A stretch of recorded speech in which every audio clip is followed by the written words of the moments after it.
ഇപ്പോൾ കൊല്ലത്താണുള്ളത്. കൊല്ലത്തിൻ്റെ MLA ശ്രീ മുകേഷ് നമ്മൾക്കൊപ്പം ചേരുന്നുണ്ട്. Kairali ന്യൂസിൻ്റെ good morning കേരളത്തിലേക്ക് സ്വാഗതം. സ്വാഗതം. എല്ലാവരും കാണുന്നുണ്ടല്ലോ, വളരെ ആവേശപൂർവ്വമായിട്ടാണ്. ശരിക്കും പറഞ്ഞു കഴിഞ്ഞാൽ നമ്മൾ ഈ രാവിലെയൊക്കെ ബ്രേക്ക്ഫാസ്റ്റിന് ഇങ്ങനെ നമ്മുടെ കൊല്ലത്തുള്ള ആൾക്കാരൊക്കെ ഇങ്ങനെ പ്രധാനപ്പെട്ട വിളിച്ചവരൊക്കെ വരുമോ താമസിക്കുമോ എന്നൊക്കെ ഉള്ളൊരിതുണ്ടായിരുന്നു. നമ്മൾ വരുന്നതിനെക്കാട്ടും മുമ്പ് അവർ വന്നു.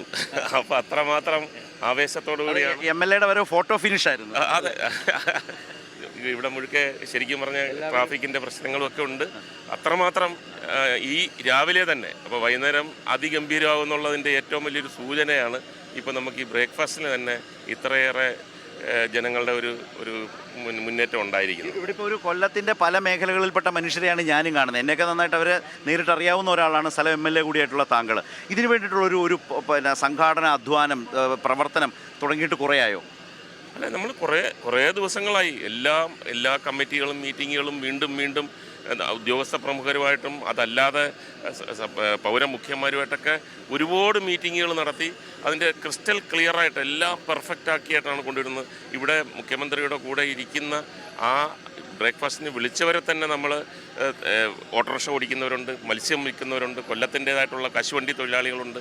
അപ്പോൾ അങ്ങനെ ഒരു മിക്സറാണ് നമ്മൾ ഇവിടെ കൊണ്ടുവന്നിരിക്കുന്ന. കലാകാരന്മാർ, സ്പോർട്സ് താരങ്ങൾ, മേളിലിരിക്കുന്ന ഏറ്റവും വലിയൊരു സ്പോർട്സ് താരമാണ്. അപ്പോൾ അങ്ങനെയൊക്കെ ഏറ്റവും നല്ല രീതിയിൽ തന്നെയാണെന്നാണ് ഞാൻ വിശ്വസിക്കുന്നത്. അപ്പോൾ ഈ ചടങ്ങിലെ മലയാള സിനിമയുടെ ഏറ്റവും വലിയ താരം കൂടിയായിട്ടുള്ള MLA മുകേഷാണ് ഈ ചടങ്ങിൻ്റെ ഒരു സിനിമാ സാന്നിധ്യം കൂടിയല്ലേ? അല്ല, കൊല്ലം എന്ന് പറഞ്ഞാൽ കലാകാരന്മാരുടെ ഒരു ഹബ്ബ് നമ്മുടെ ആണല്ലോ. അപ്പം തീർച്ചയായിട്ടും അതിനകത്ത് എല്ലാ മേഖലകളിലും ഏറ്റവും കൂടുതൽ കലാകാരന്മാരെ സംഭാവന ചെയ്തിട്ടൊരു ജില്ല കൊല്ലം തന്നെയാണ്, യാതൊരു സംശയമില്ല. ഇതിനിടയിൽ എവിടെയെങ്കിലും വെച്ച് മുഖ്യമന്ത്രിയെ കാണുകയോ മിണ്ടുകയോ ചെയ്തപ്പോൾ എങ്ങനെയുണ്ട്, പിന്നെ കൊല്ലത്തിൻ്റെ സംഘാടനം എങ്ങനെ പോകുന്നു എന്ന് ചോദിച്ചോ? അല്ല, ഞാനിപ്പോൾ കാണാൻ പോകുന്നതേ ഉള്ളൂ. കാര്യം ഞാൻ ഫുൾ ടൈം കൊല്ലത്ത് തന്നെയായിരുന്നു. അപ്പോൾ എല്ലാ തരത്തിലുള്ള ക്രമീകരണങ്ങളും സജ്ജമാണ്.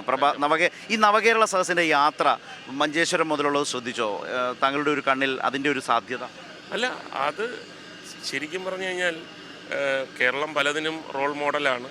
എന്നാൽ ഇപ്പോൾ ഇങ്ങനൊരു യാത്ര തന്നെ നമ്മൾ തീരുമാനിച്ചത് തന്നെ ഒരു നിർബന്ധിതമായിട്ടുള്ള ഇങ്ങനെ വേണം, ജനങ്ങളുടെ ഇടയിലേക്ക് ഇറങ്ങി ചെല്ലണം. അപ്പോൾ അത് പല സംസ്ഥാനങ്ങളിലെയും നിർബന്ധിക്കുകയാണ്. ഇപ്പം കേരളത്തിൽ ഇങ്ങനെ ആയതുകൊണ്ട് ഞങ്ങളും അങ്ങനെ ആകണം, അങ്ങനെ ആകുന്നില്ലേ എന്ന് ജനങ്ങൾ ചോദിക്കും. അപ്പോൾ അങ്ങനെ ഏറ്റവും പ്രധാനപ്പെട്ട ഒരു വലിയ കാൽവയ്പ്പാണ് ഈ നവകേരള യാത്ര എന്നുള്ളതാണ് ഞാൻ മനസ്സിലാക്കുന്നത്. മുകേഷ് ഏട്ടൻ്റെ ഒരു സൂപ്പർ ഹിറ്റ് സിനിമ ഓർക്കാനൊരു സന്ദർഭം ഇന്നലെ ഉണ്ടായി. അതായത് ഗോഡ് ഫാദറിൽ ഇന്നസെൻ്റ് ഏട്ടൻ കല്യാണം കഴിച്ചാണെന്ന് അറിയുമ്പോൾ അവിടേക്ക് ചെന്നിട്ട് മക്കളെ വാരിയെടുക്കുന്നൊരു സീനില്ലേ, അസാമാന്യമായിട്ടുള്ളൊരു അഭിനയമാണല്ലോ അത്. ശരിക്കും അത് ചിരിച്ചു മരിച്ച സീനാണ്. ഇന്നലെ ഞങ്ങളത് മിഠായി തെരുവിൽ കണ്ടു. ഓടി വരുന്നു, ഗവർണർ കുഞ്ഞുങ്ങളെ എടുക്കുന്നു. അല്ല, അങ്ങനെയെങ്കിലും അദ്ദേഹവും സ്നേഹവും ലാളനയും എൻ്റെ ഒരു കലാകാരൻ എന്ന നിലയിൽ ഞാൻ വേറെ രാഷ്ട്രീയമൊന്നും പറയുന്നില്ല, അങ്ങനെ ഒരു ഗവർണർ ചെയ്യുന്നത് കാണുമ്പോൾ എനിക്ക് സന്തോഷമാണ്. ഇനിയും വരുന്ന ഗവർണർമാർ അങ്ങനെ ചെയ്യട്ടെ, എല്ലാവരും വാരി പുണരട്ടെ എന്നുള്ളതാണ്. അതിൻ്റെ പിന്നിലുള്ള കാര്യങ്ങൾ ഇത് ശരിയാണോ തെറ്റാണോ, ഇപ്പോൾ ഇങ്ങനെ ചെയ്യുന്നത് എന്താണ്, അതൊക്കെ എല്ലാവരും സ്വയം ആലോചിച്ച് തീരുമാനിക്കാനുള്ളത്. എന്നെ സംബന്ധിച്ചിടത്തോളം നല്ല ഒരു കാഴ്ചയായിരുന്നു അത്. പക്ഷേ ഗവർണർ സർക്കാരിനെ പുണരുവാണോ കൊല്ലുവാണോ? അത് എന്തും ആകാം. മരിച്ചതിന് ശേഷം പുണർന്നതാണ്, അല്ലെങ്കിൽ പുണർന്നത് കൊണ്ട് മരിച്ചാണ്. പക്ഷെ മരിക്കില്ല, ഒരിക്കലും മരിക്കില്ല. അത് കേരളത്തിലെ ജനങ്ങളെന്ന് പറഞ്ഞു കഴിഞ്ഞാൽ അങ്ങനത്തെ ഒരു എന്താ അതിനുവേണ്ടി സൃഷ്ടിക്കപ്പെട്ടതാണ്. അവർ സാധാരണക്കാരും പാവപ്പെട്ടവരും അവർ ചിന്തിക്കുന്നവരും ഒക്കെയാണ്. ഇത്രയുമൊക്കെ പുകമറ, ഇത്രയൊക്കെ പ്രശ്നങ്ങൾ വന്നിട്ടും 91 99 പോയുള്ളൂ, കുറഞ്ഞില്ലല്ലോ. അപ്പോൾ അതിനർത്ഥം എന്ന് പറഞ്ഞു കഴിഞ്ഞാൽ ഇവർ 120 കൊണ്ട് എത്തിക്കുമെന്നാണ് ഞാൻ വിചാരിക്കുന്നത്, ഇങ്ങനെ പോയാൽ. അതിൽ ഗവർണറുടെ ഒരു സംഭാവന കൂടി. അപ്പം അദ്ദേഹം എപ്പോഴും നമ്മളെ നിയമസഭയിൽ വന്നിട്ട് എൻ്റെ സർക്കാർ, എൻ്റെ ഗവൺമെൻറ്, മൈ ഗവൺമെൻറ് എന്നല്ലേ പറയുന്നത്. അപ്പോൾ അദ്ദേഹത്തിനും അതിനകത്ത് അഭിമാനം കൊള്ളാം. അതെ, 99 120 ആയാൽ അഭിമാനിക്കേണ്ടയാൾ ആരിഫ് മുഹമ്മദ് ഖാൻ എന്ന ഗവർണറാണെന്നാണ് അദ്ദേഹത്തിൻ്റെ വളരെ സരസവും വളരെ ശക്തവുമായ നിരീക്ഷണം. ഒറ്റ കാര്യം കൂടി, പക്ഷേ അദ്ദേഹത്തിന് വ്യക്തിപരമായി സംഭവിക്കുന്നത്, ഒരു ആർട്ടിസ്റ്റ്, ഒരു കലാകാരന് കുറേ കൂടി വ്യക്തികളെ നിരീക്ഷിക്കാനുള്ളൊരു ശേഷി കൂടുതലാണെന്ന് പറയാറുണ്ട്. ആരിഫ് മുഹമ്മദ് ഖാൻ എന്നൊരു വ്യക്തിക്ക് ഇപ്പോൾ സംഭവിച്ചുകൊണ്ടിരിക്കുന്നത് എന്താണ്? അല്ല, പ്രഥമ ദൃഷ്ടിയായി എനിക്ക് പറയുന്നത് കുറച്ച് ദേഷ്യം കൂടുതലുണ്ട്. നമ്മൾ എപ്പോഴും ചെറുപ്രായത്തിൽ മുതൽ തന്നെ നമ്മൾ കേട്ട് വരുന്നതെന്ന് പറഞ്ഞു കഴിഞ്ഞാൽ, ദേഷ്യം വരുമ്പം ചിന്താശക്തിയും വിവേകവും ഒക്കെ കുറച്ച് പുറകോട്ട് വരും. അപ്പം അത് ഉണ്ടോന്ന് എനിക്കൊരു ചെറിയ സംശയം, അത്രയേ ഉള്ളൂ. അത് മാറിക്കഴിഞ്ഞാൽ നോർമലാകാനുള്ള എല്ലാ സാധ്യതകളും. അതിന് മരുന്നുണ്ടോ? എന്ന് പറഞ്ഞാൽ അത് അനുഭവം തന്നെ ആണ്. അത് കുറച്ച് കഴിയുമ്പോഴത്തേക്ക് മനസ്സിലാവും കേരളം. അപ്പോൾ അതാണല്ലോ മുഖ്യമന്ത്രി ഇടയ്ക്കിടയ്ക്ക് കണ്ണൂർ എന്താണെന്ന് അറിഞ്ഞൂടാ, കേരളം എന്താണെന്ന് അറിഞ്ഞൂടാ, ഇവിടുത്തെ ജനങ്ങൾ എന്താണെന്ന് അറിഞ്ഞൂടാ. അത് തെറ്റായ രീതിയിൽ അദ്ദേഹത്തിന് പറഞ്ഞു കൊടുക്കുന്നു എന്നുള്ളതാണ് ഞാൻ മനസ്സിലാക്കിയത്. ആ ധാരണ മാറി ശരിക്കും അറിയുമ്പോഴത്തേക്ക് അദ്ദേഹം ഏറ്റവും നല്ല സ്നേഹസമ്പന്നനായിട്ടുള്ള ഒരു ഗവർണർ ആകുമെന്ന് നമുക്ക് ആഗ്രഹിക്കാം. അതായത് ഈ സിനിമയിൽ ഇവർക്ക് പ്രോംപ്റ്റിംഗ് ഉണ്ട് സീനിൽ അല്ലേ എന്ന് പറഞ്ഞാൽ ഗവർണറുടെ പ്രോംപ്റ്റിംഗ് ആണ് പ്രശ്നം, ഗവർണർക്ക് പറഞ്ഞു കൊടുക്കുന്നതാണ്. തീർച്ചയായിട്ടും അദ്ദേഹം ഇന്നത് ചെയ്താൽ നന്നായിരിക്കുമെന്ന് ആരോ അല്ലെങ്കിൽ ഇങ്ങനെ ഒരു തീരുമാനം പൊടുന്നനെ മിഠായി തെരുവിലേക്ക് പോകാം, അവിടെ അലുവ കഴിക്കാം എന്നൊക്കെ അദ്ദേഹം എടുക്കേണ്ട ആവശ്യമില്ല. ഇത് ഇങ്ങനെ ചെയ്താൽ കുറച്ചൊരു പ്രക്ഷുബ്ധമായ ഒരു അന്തരീക്ഷം ഉണ്ടാകുമെന്ന് പറഞ്ഞു കൊടുത്തു കാണും.